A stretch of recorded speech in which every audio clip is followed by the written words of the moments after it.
अस्सलामुअलैकुम, आप देख रहे हैं बोल न्यूज़ और मैं हूं आपके साथ अनम जुल्फ़िकार। हेडलाइंस आपने जानी। बुलेटिन के आगाज़ में आपको खबर देंगे, बाजोड़ के इलाके में रिमोट कंट्रोल धमाका हुआ है। धमाके में साबिक सेनेटर हिदायतुल्लाह जाँ बहक हुए हैं, जबकि धमाके में 3 अफराद जाँ बहक हुए हैं। आपको बता रहे हैं बाजोड़ का ये इलाका है जहाँ पर रिमोट कंट्रोल धमाका हुआ है। इसी बारे में मज़ीद तफसीलात जानेंगे। ब्यूरो चीफ पेशावर ज़ाहिर शाह शरासी इस वक्त हमारे साथ मौजूद हैं। ज़ाहिर शाह, ये रिमोट कंट्रोल धमाका हुआ है और बताया जा रहा है कि 3 अफराद जाँ बहक हुए हैं। मज़ीद क्या अपडेट्स आपके पास? बिल्कुल, इस वक्त तक तस्दीक हुई है सरकारी ज़राए की जानिब से। मामून तहसील का इलाका है डामाडोला, और वहाँ पे साबिक सेनेटर हिदायतुल्लाह की गाड़ी पर रिमोट कंट्रोल बम धमाका हुआ है। और इस धमाके के नतीजे में ये बताया गया है कि हिदायतुल्लाह समेत 2 अफराद जो है वो जाँ बहक हुए हैं। तकरीबन 3 अफराद जो है जिसकी तस्दीक की गई है। ये भी बताया गया है कि हिदायतुल्लाह जो है वो अपने भतीजे और उम्मीदवार के 22 नजीबुल्लाह की इलेक्शन मुहिम के दौरान डामाडोला गए थे, जब उनकी गाड़ी को जो है वो निशाना बनाया गया है। धमाके में मलिक इरफान नियाज बांडा और नजरदीन नाबगई से जिनका ताल्लुक है, ये भी कबायली अमादीन है, वो भी इसमें जाँ बहक हुए हैं। कुछ जरा ये करें कि जो करीबी लोग थे, 2-3 हलाकतें मजीद भी हुई हैं, लेकिन उनकी तस्दीक अभी तक अस्पताल या सरकारी जराए नहीं।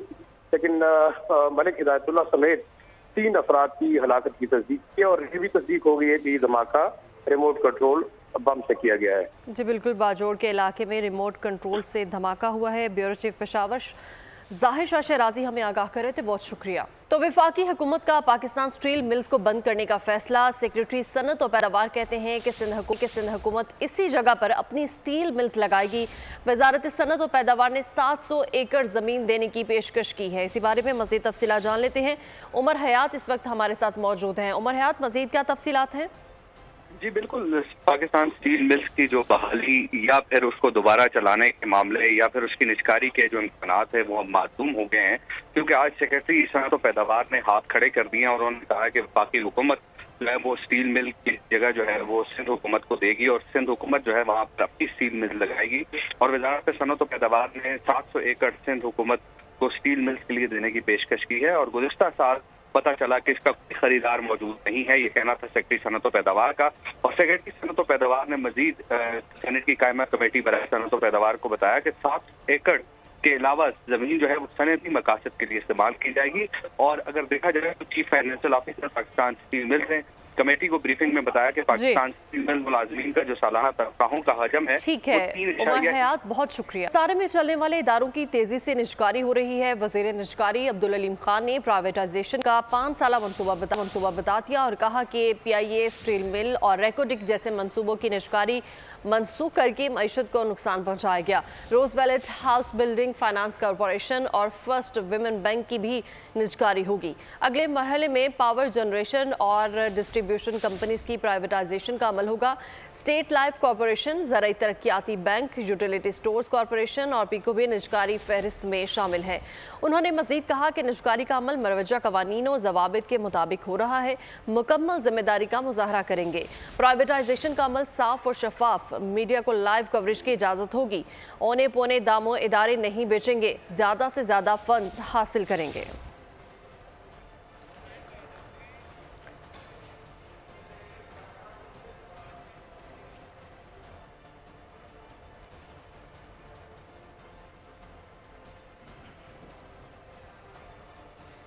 और आपको बताएं कि मुल्क भर में बिजली की तवील बंदिश ने आवाम का जीना दोभर कर दिया है। कराची में के इलेक्ट्रिक ने कह ढा दिया है। सख्त गर्मी में 16 से 18 घंटे लोड शेडिंग ने आवाम को बेहाल कर दिया।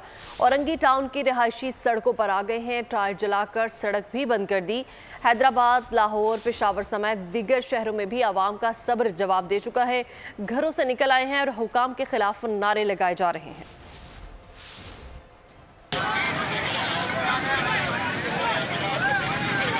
बला की गर्मी, ऊपर से बिजली की आंख मचोली, अवाम बिलबिला उठे।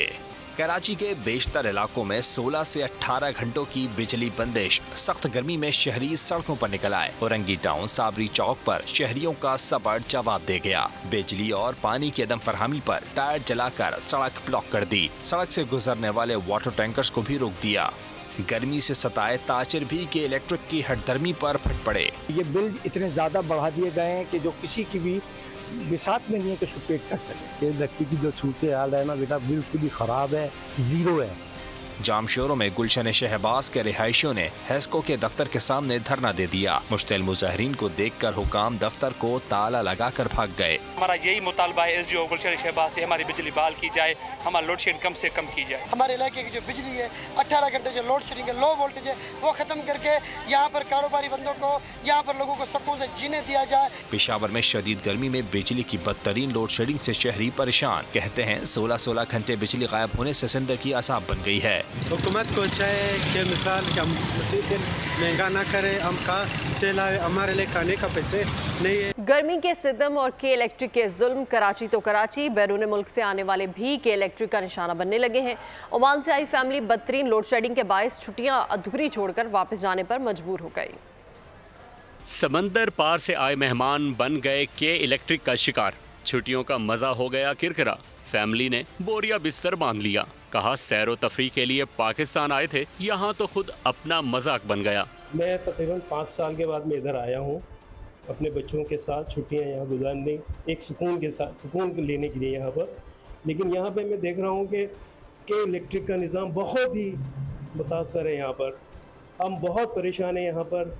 इसकी वजह से हमने यानी इरादा ये कराया कि हम वापस यहाँ से अपने मुल्क चले जाएं।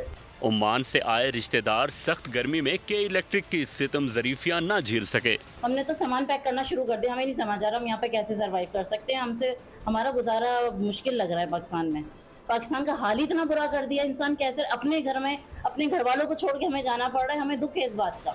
18 घंटे की लोड शेडिंग ने फन डेज को गम डेज में बदल डाला। हम पाकिस्तान शहर इंजॉयमेंट करने आए थे, अपनी समर वेकेशंस इंजॉय करने आए थे, लेकिन यहाँ पे आके हर चीज़ लाइक एवरीथिंग वाज रूइंड, सब ख़त्म हो गए यहाँ पे। लेकिन हम सोच रहे हैं कि हम वापस चले जाएं। लाला अंकल मुझे खेलना, आप मुझे लाइट दे दें। वहाँ से आते हैं वेकेशंस के लिए, वो कैसा खुश होता है, तो वैसे ही मैं खुश होने के लिए आया था। और यहाँ पे आगे अलग ही एक तरीके से मतलब फंस गया है, यहाँ पे बिजली नहीं होती। अहले खाना का कहना है कि बिजली की बदतरीन सूरत हाल के बायस छुट्टियां अधूरी छोड़कर वापस जा रहे हैं। आगे बढ़ते हुए आपको बताएं कि पाक रूस ताल्लुकात पर दीगर ममालिक से हमारे ताल्लुकात असरअंदाज नहीं हो सकते। पाकिस्तान और रूस मिलकर बहुत से चैलेंजेस से निपट सकते हैं। वज़ीर-ए-आज़म शहबाज शरीफ की आस्ताना में रूसी सदर से मुलाकात में गुफ्तगू, कहा तवानाई और दीगर शोबों में मिलकर काम करेंगे। वज़ीर-ए-आज़म ने रूसी सदर को पाकिस्तान का दौरा करने की भी दावत दी। मुलाकात में पाकिस्तान रूस बैनुल हुकूमती ताउन का अगला इजलास जल्द मास्को में बुलाने पर इत्तेफाक किया गया है। आस्ताना में शहबाज शरीफ शंघाई ताउन तंजीम के सरबराह इजलास में भी शिरकत करेंगे। कई अहम आलमी रहनुमाओं से मुलाकातें भी होंगी। को बताएं कि इद्दत निकाह केस में बानी पीटर और बुशरा बीबी की सजा के खिलाफ अपील्स का मामला एडिशनल सेशन जज अफजल मजूका ने केस की समाअत की है। सलमान सफ्दर और सलमान अकरम राजा ने दलाइल दिए हैं और कहा कि आज हम बानी पीटर और बुशरा बीबी की जमानत नहीं बरीयत मांगने आए हैं। ये सारा केस शिकायत कुनंदा की बदनीयती को जाहिर करता है। वकील सलमान अकरम राजा ने कहा कि खाबर मानिका का 5 साल 11 माह खामोश रहे, किसी अदालत नहीं गए। खाबर मानिका इस शादी से खुश थे तो फिर फ्रॉड कहाँ हुआ।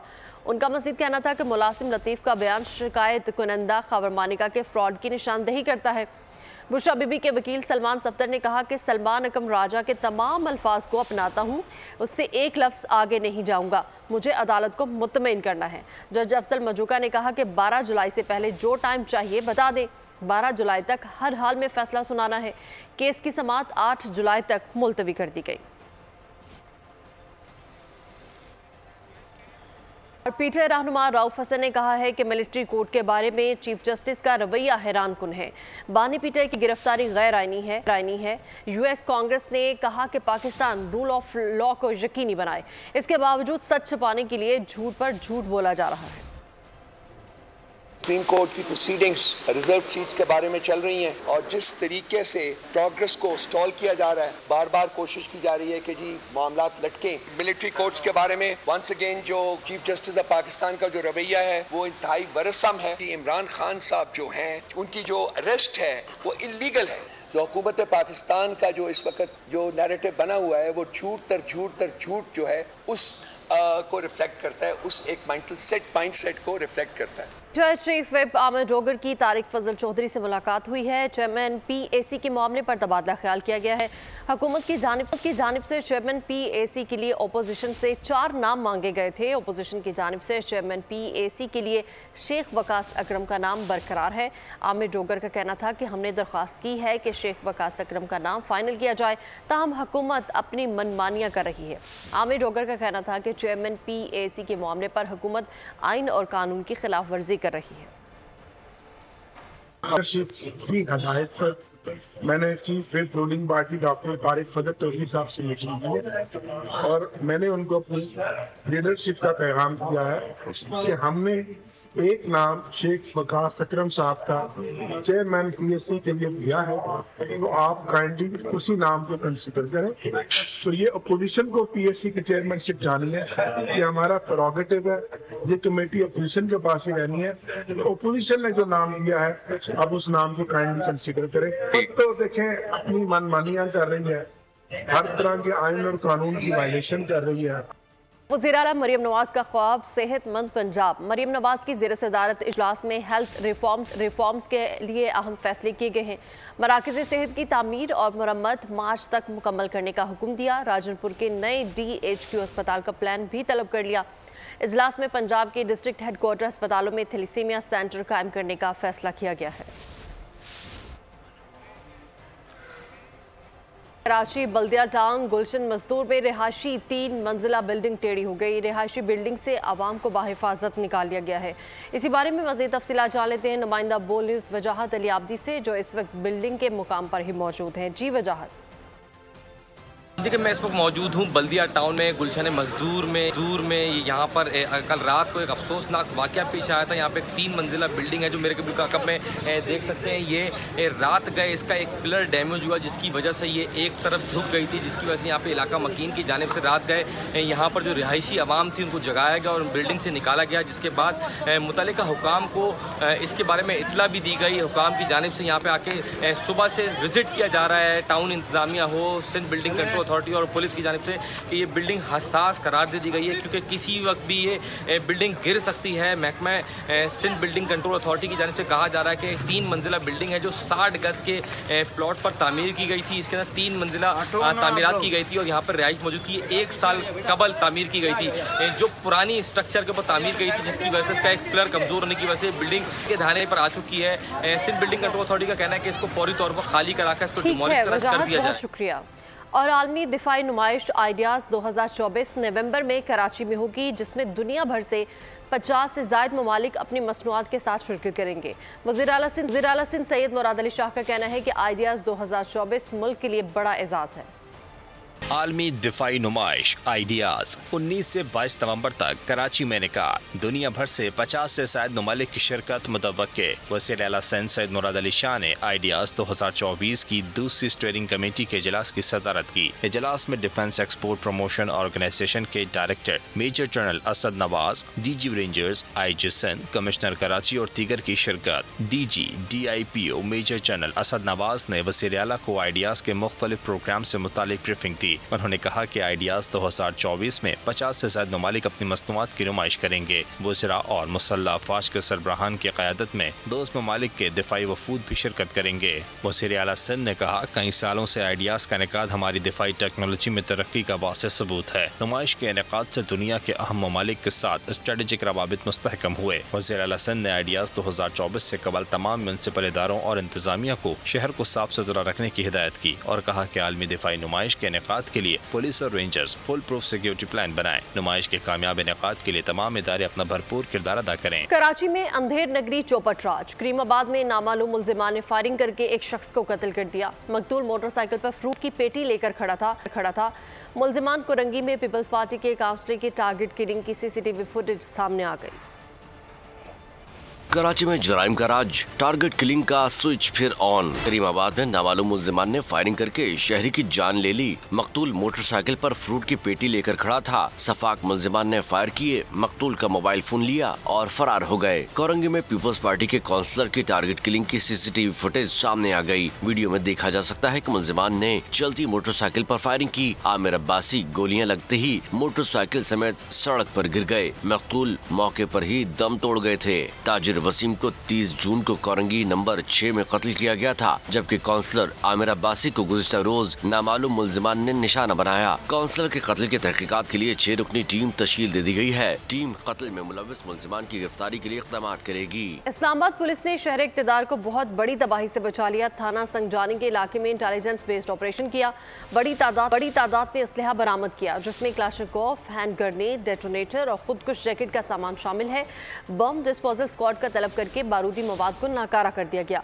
मुल्जिमान फरार हो गए। पुलिस ने इलाके को घेरे में लेकर तलाश शुरू कर दी है। इस्लामाबाद में यौमी इंटेलिजेंस बेस्ड ऑपरेशंस किए जा रहे हैं।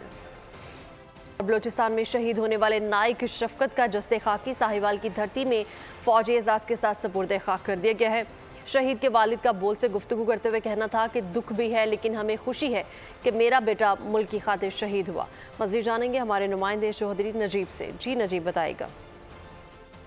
जी, इस वक्त मैं साहिवाल के नवाही गांव 179 9L में मौजूद हूं, जहां पर गुज़िश्ता रोज़ बलूचिस्तान में सिक्योरिटी फोर्सेस के हमला में शफकत नाइक शहीद हो गए। उनका ताल्लुक साहिवाल के नवाही गांव से था। हमारे साथ उनके वालिद साहब मौजूद हैं। जी, मेरा बेटा बड़ा बहादुर था, वो शहीद हो गया, तो दुख भी है और हमें खुशी भी है इस बात की कि मेरा बेटा मुल्क की खातिर शहीद हो गया। बस अल्लाह ताला उसके दर्जात बुलंद फरमाए। उसके जाने के बाद हमारा भी कोई बख्शिश का वसीला बन जाए। वतन की खातिर शहीद हुआ, अल्लाह ताला उसे जन्नत में आला मुकाम अता फरमाए। जी, जैसा कि उनके वालिद का कहना था कि उनका बेटा वतन की खातिर शहीद हुआ है और अल्लाह ताला इंशाअल्लाह। जी, बहुत शुक्रिया। गज़ा की बात करेंगे तो गज़ा में इजरायली बमबारी जारी है। इजरायली फ़ौज ने खान यूनिस से इनखला करने वालों पर बम बरसा दिए। नतीजे में एक ही घर के 9 अफराद समेत 12 अफराद शहीद हो गए। दर्जनों जख्मी हैं। इजरायली फ़ौज ने खान यूनिस से फ़लस्तीनियों को इनखला का हुक्म दिया था। यूरोपियन अस्पताल खाली कर दिया गया। अक़वाम मुत्तहिदा ने खबरदार किया है कि इस इनखला से 2.5 लाख अफराद मुतासिर होंगे। अब तक 20 लाख के करीब फ़लस्तीनी बेघर हो चुके हैं। 7 अक्टूबर से अब तक 37,925 फ़लस्तीनी शहीद, जबकि 87,141 ज़ख्मी हैं, जिनमें आधे से ज़्यादा तादाद बच्चों की है। और समुद्री तूफान बैरल कैटेगरी 5 में तब्दील हो गया। गुज़श्ता रोज़ तूफान कैरिबियन आइलैंड से टकराया, कश्तियाँ डूब गई, करीब आबादियों को शदीद नुकसान पहुँचा, घर सफ़ाए हस्ती से मिट गए। मुख्तलिफ हादसात में 6 अफराद हलाक हो गए। समुद्री तूफान अब जमैका के करीब है। मैक्सिको की आबादी को शदीद खतरात लाहक है। एमरजेंसी भी नाफिज कर दी गई है। शहरियों को महफूज मकामात पर मुंतकिल होने की हिदायत जारी कर दी गई है। इलेक्शन में सिर्फ एक दिन बाकी। कंजर्वेटिव पार्टी के लिए अच्छी खबर है, मकबूलियत में कमी होना बंद हो गई। लेकिन ऐसा लगता है कि अवाम कंजर्वेटिव पार्टी के मुसलसल 14 बरस इक़्तिदार में रहने के बाद अब अवाम तब्दीली चाहते हैं। बरतानिया में 4 जुलाई को होने वाले इंतखाबात में कल 650 नशिस्तों पर 4,415 उम्मीदवार मद्दे मुकाबिल है, जिसमें सियासी जमातों के उम्मीदवारों के अलावा 459 आज़ाद उम्मीदवार भी हिस्सा ले रहे हैं। लंदन के इलाका और वन स्टेट से वर्कर पार्टी के उम्मीदवार में पाकिस्तानी निजात शहरी भी शामिल हैं। फ्रांस इंतखाबात, दाएं बाजू की जमात का रास्ता रोकने के लिए मुखालिफ जमातें मुतहद हो गई हैं। 200 उम्मीदवार दस्तबरदार हो गए हैं। मजीद उम्मीदवारों ने भी दस्तबरदारी पर गौर शुरू कर दिया है। फ्रांस में कबल अज़ वक्त पार्लिमानी इंतखाबात का दूसरा मरहला 7 जुलाई को होगा। पहले मरहले में दाएं बाजू की जमात पहली बार पार्लिमान में अक्सरियत हासिल करने में कामयाब हुई है, जबकि बाएं बाजू के इत्तेहाद दूसरे और सदर मैक्रोन का मुअतदल जमातों का इत्तेहाद तीसरे नंबर पर रहा। खेलों के मैदान से आपको खबर देंगे। पाकिस्तान के अवैस मुनीर ने एशियन सेक्स रेड, जबकि हसनैन अख्तर ने अंडर 21 एशियन स्नूकर चैंपियनशिप जीत ली है। सऊदी दारुल-हुकूमत रियाद में एशियन सेक्स रेड इवेंट के फाइनल में पाकिस्तान के अवैस मुनीर ने हांगकांग के नैन्सन वॉन को 3 के मुकाबले में 6 फ्रेम से हराकर टाइटल अपने नाम कर लिया है। मोहम्मद हुसनैन ने दिफाई चैंपियन एहसन रमज़ान को हराकर एशियन अंडर 21 स्नूकर चैंपियनशिप जीत ली है। बेस्ट ऑफ 7 फ्रेम्स पर मुश्तमिल फाइनल हुसनैन 3 के मुकाबले में 4 फ्रेम से जीता। पाकिस्तान ने दूसरी मरतबा एशियन अंडर 21 स्नूकर चैंपियनशिप जीती है। इसी के साथ ही न्यूज़ स्टूडियो से फिल वक्त इतना ही। मज़ीद खबरों और अपडेट्स के लिए विजिट कीजिए हमारी वेबसाइट bolnews.com और देखते रहिए बोल न्यूज़। सब्सक्राइब करें और बेल दबाएं ताकि कोई खबर रह न जाए।